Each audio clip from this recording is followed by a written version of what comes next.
सावित्री रोज सुबह गांव के बाहर वाले बाग में फल चुनने जाती थी। एक दिन उसे बाग के सबसे पुराने पीपल के पेड़ की जड़ों में एक चमकदार सोने की छोटी सी घंटी दिखाई दी।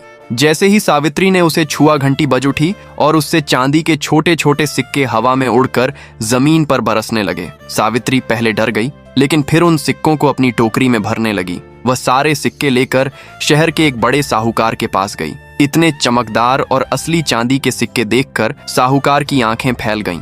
उसने सारे सिक्के खरीद लिए और सावित्री को मोटी थैली में भरकर ढेर सारे नोट दे दिए।